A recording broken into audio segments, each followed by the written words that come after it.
UHC Generations, the most deadly Minecraft game mode. One wrong step, one stray arrow, one badly timed jump, and it all ends in an instant. Despite these challenges, over the past 6 months, I've pushed onwards. I succeeded where others failed. I connected the world. I founded new towns. I started this entire industry.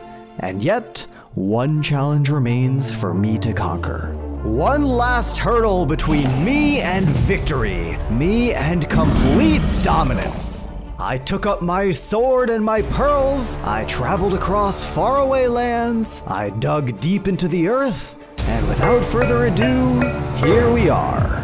I, LeonSBU, am gonna beat UHC Generations.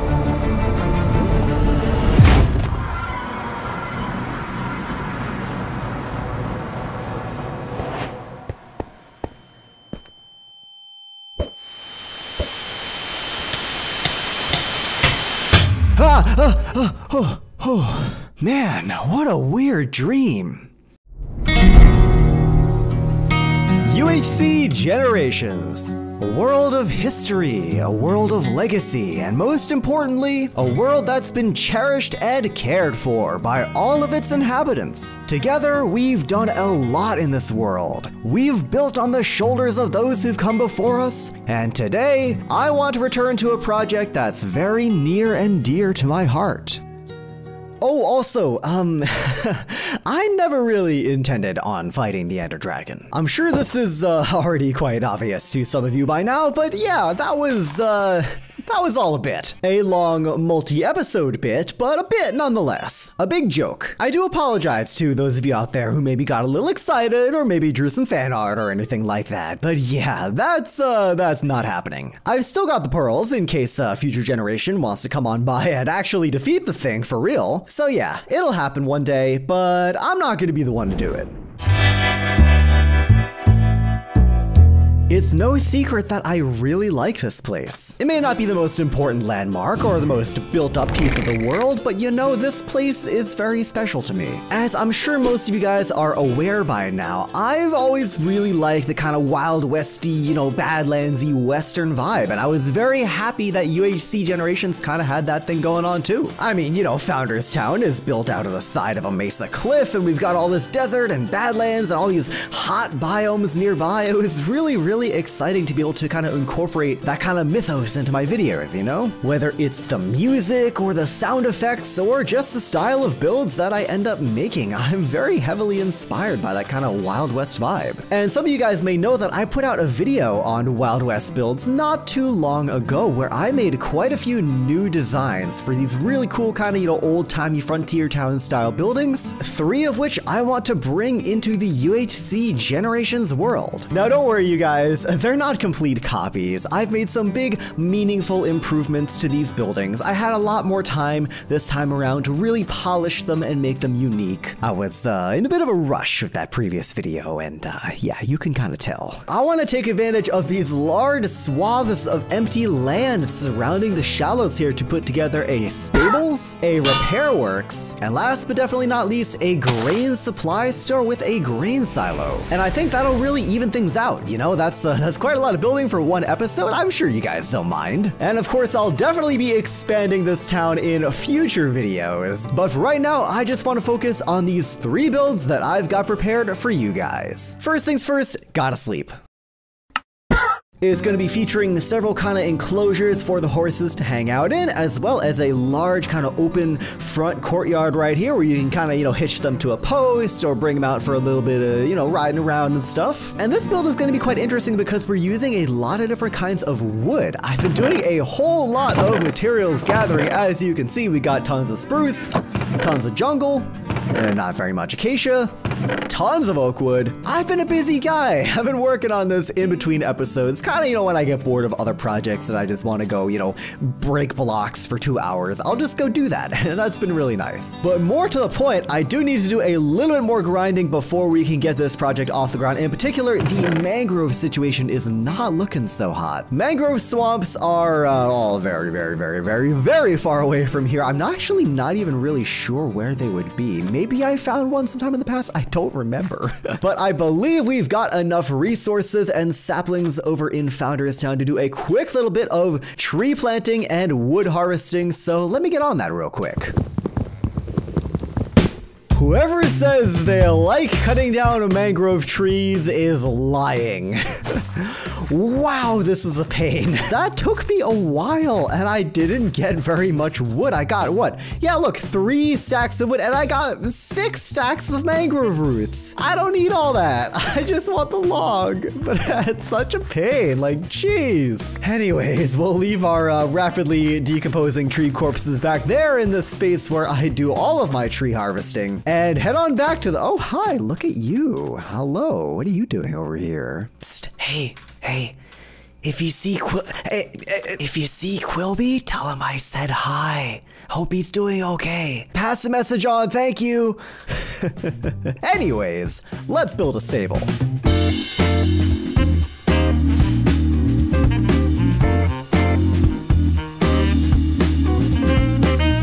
There we are, that is the first of 3 builds for today, checked off our list. One thing about this that I really do like, which I recommend people try in their own builds, is using this cool little wood gradient, right? We got the oak wood on the top, the mangrove in the middle, and the stripped dark oak on the bottom. To me, this gives the impression that the bottom parts of these wood pillars are like dirtier and muddier, which is also why we're using some very dark wood for these sections right here that hold the horses in, because, you know, horse stables are quite messy, quite dirty. For very similar reasons, we've also got the floor just being an absolute mess of textures, right? Like we got red sand, coarse dirt, the upside down texture of a red sandstone stair, we got red sandstone. It's a total mess, but it makes sense for something that's constantly being trampled on and stomped on and being covered in dirt and grime and muck and stuff like that. I know I've said this before, but this is the thing about building. When you really think through how the world has affected your build, how it's been eroded and changed over time, you can add so much detail and so much creativity to an otherwise not too out of the ordinary project.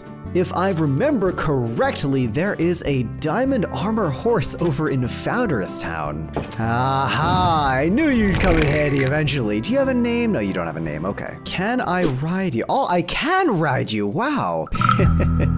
Looking cool. This next build is pretty awesome. I'm really proud of how this one turned out. I think I went a little crazy with the building details, so stick around because we're gonna be making a repair garage.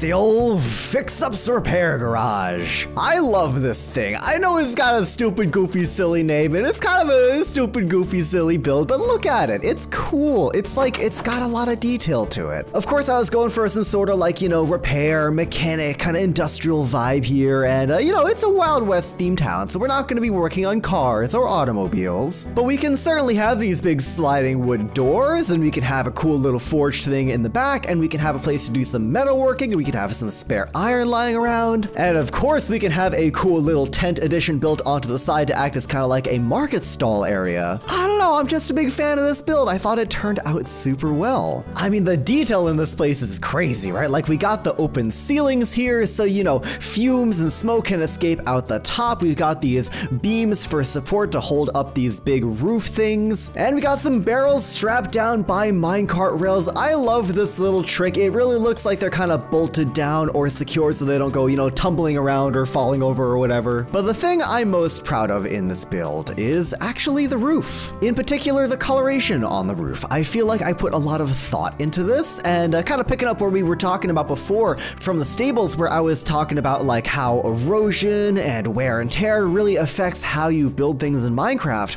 I'm taking it to the extreme here with the discoloration of this wood on the roof, because I'm thinking like we've got all these toxic fumes and smoke and stuff and just all this ash billowing out of our forge. It's going to be going up through the roof. It's going to be discoloring the wood. So yeah, that was a really cool little touch that I frankly was very proud of. And overall, you know, this build had so many different blocks, so it was kind of crazy to put together, I'm not gonna lie. But anyways, you guys, that's enough building. Let's take a quick little building break. It pains me to say this, but I am running dangerously low on iron. I've got 2 in my inventory. So as I go and embark on another trip into the mines, why don't y'all come cave with me? We're going to be mining at Y level 16 because supposedly that's a really good Y level to be mining for iron at. I know you can also go up and do like, you know, caving up in the mountains and stuff, and not caving, but you know, mining up in the mountains. And I've done a little bit of that, but there's only one little small Stony Peaks biome nearby, and I've pretty much bled that thing dry. So let's go down to the mines here and see what we can find. So this is where I left off. A little bit of coal here, might as well pick up. And you know, I hope this is at least a little interesting to you guys. You know, I try and make my videos at least somewhat vary between the building and the not building, and you know, the talking and the not talking and all that kind of stuff. And oh wow, what's this? Okay, I've definitely been here before. Looks pretty explored already, so I think we're just gonna keep on going. But yeah, I hope this stuff isn't too boring. You know, I'm really trying to add a more like a personal touch, like, you know, more intimate kind of emotional element to my videos, and I feel like one of the best ways to do that is just to have these kind of, you know, you and me one-on-one chats as I go do a little bit of branch mining. So yeah, if you're here listening to this, thank you for sticking around and, you know, enjoying the series up until this point. I really do appreciate it. It's been, underwater cave. It's been an absolute joy to inhabit this world, and I hope you're really looking forward to all the new projects and stuff I've got planned. I know we're really just working on the shallows today, but trust me, I've got some big plans for the future. But yeah, so you know, survival content has always kind of been like a hit or miss on my channel. I like doing it, but oh wow, look at that new mine. I like doing it, but it doesn't tend to perform super well. So you know, I kind of took a gamble with this series, you know, committing myself to a world that has all this history and legacy behind it, as I said in the intro. And yeah, I'm just really happy that some of the videos have actually done really well and that people have really come to enjoy the world. It means so much to me. This series means so much to me. And if you're a person from the future, you know, a future generation, I really do hope this world and this series means as much to you as it does to me. So many people make Minecraft series on YouTube, but not very many people can say that they're part of something bigger than themselves. Whether that be an SMP in the traditional sense, or I mean, I guess you could call this an SMP, really. I mean, I haven't. It's a very different, non-traditional SMP, but I suppose it is. So I don't know. Food for thought. Philosophical stuff, you know? What defines an SMP? Is a hot dog a sandwich? I'm kidding. We're not gonna go down that route. Haven't found any iron yet, unfortunately, and our pickaxe is looking a little bit low, but I'm confident we'll find something eventually. I don't know why I'm poking around down here. There can't be. Oh, there is iron down here. Okay. Worth it. Ooh, what is. Oh. I thought there was a geode over there, but it's actually just, ow. Two skeletons. Excuse me, buddy. There he goes.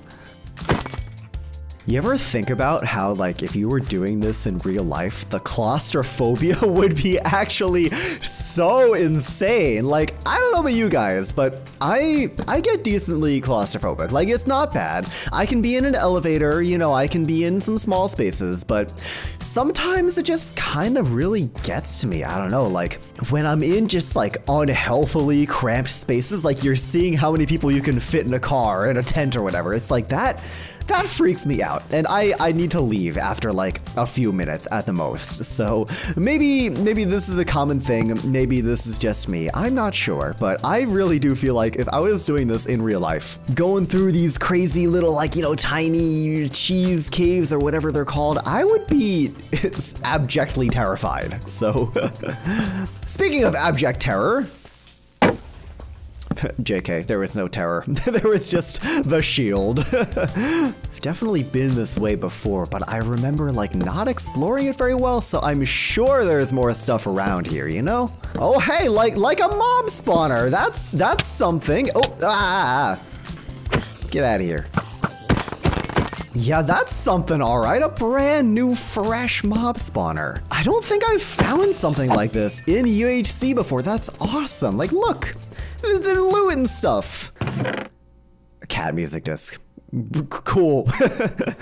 Redstone saddle. Yup, that's nice. A bucket, sure. An enchanted golden apple! Yo, wait, that's a lucky find. Oh my gosh. I don't know what the chances are on that, but I'm sure they're not very high. See what happens when you just keep caving and don't wimp out? This is awesome. And diamond! Whoa! I did not know any of this was here. More zombies up there, but diamond! Look at that! It's just a one. We just get the one, but still. You love to see it, guys. You love to see it. Alright, all the iron has been smelted thanks to our industry park super smelters. And we're back at the shallows in no time. Our third and final build is going to be going right here. It's going to be two parts, actually. It's going to be a building right here and then a grain silo off to the side. It's a pretty neat design that I'm pretty proud of, and I think you'll like. So yeah, man, what a weird dream. UHC Generations, a world of legacy, a world of history, and most importantly, hold on, I'm sorry, hold on a sec. Did we not do this bit already? You don't remember? Like literally 5 minutes ago. Okay, fine. Maybe I'm just going crazy, whatever. Today in UHC Generations, we're gonna be working on the shallows. Yeah, I want to add a few more buildings. In particular, I think a horse stable, a repair garage of some kind, and a grain supply store with a grain silo would be super cool and fitting for the Wild West theme. It feels really nice to be traveling on the pathways that I put together with my own. Wait a minute, I already did this! I literally just built these! What? I literally...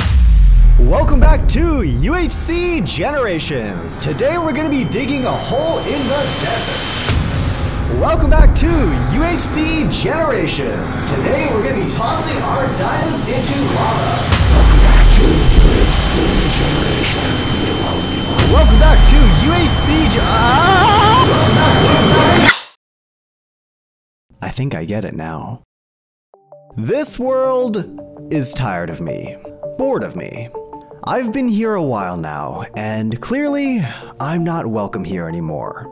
All the weird glitches, the static, the alternate realities where I die in the end, or I have a massive ego, or I burn all my diamonds or whatever. I think what the world is trying to say is that it's time for me to go. This is an old world. It's seen people come and go. And I suppose after a certain amount of time, it wants new blood. New ideas, new personalities, and that's okay. I've had my fun building, farming, exploring, you know. It's been a really, truly fantastic 8 months in this world. But I know when it's my time, and that time is now. Before I announce my successor, you may be wondering how I'm gonna leave. Am I just gonna die? Am I just gonna throw myself off a cliff? Well, yeah, pretty much. But before all that happens, I'd like to have a quick little chat. Just you and me. For starters, thank you. Thank you for watching, thank you for commenting, thank you for talking to me in my Discord, thank you for always being excited for the next episode. It really means the world. I've done survival videos in the past, but nothing's really sparked passion and joy in me the way UHC Generations has. I'm sure you can tell by these episodes, they've only gotten longer, more in-depth, the editing's gotten a lot better if I do say so myself. It's been a wild ride, and I've loved every single minute of it. But like I said, it's time to go. In just a few moments, I will be taking off all my gear, putting my items away, and jumping off the Founders Town bell tower. I know, dramatic. However, it's actually not quite that simple. I'm the first person in UHC Generations to take their own life on their own terms. That's quite a precedent to set. So for my successor, I've set up a bit of a scavenger hunt for my items. If you want my tools, my gear, and yes, even my diamonds, you'll have to work for them. Also to my successor, if there's one wish I have for you, and any future inhabitants of this world, it's that you keep the UHC Generations traditions alive. Write down your thoughts in journals, leave signs around the world, create little secrets for other people to find, and most importantly, build your legacy. You stand on the shoulders of everyone that's come before you. Don't forget to leave your mark. And now the only question left to answer is who? Who will be picking up where I leave off? Who's gonna get the chance to leave their mark on this world? The answer is none other than Code Neon. Also known as Josh, Code Neon is an incredible Minecraft data packer and a fantastic creator, but most importantly, he's a super nice guy. By the time you see this, his first episode should already be live, so please do go check him out and be sure to subscribe while you're over there. And now, finally, we've reached the end. My turn is over. It's time to go. Take care, everyone.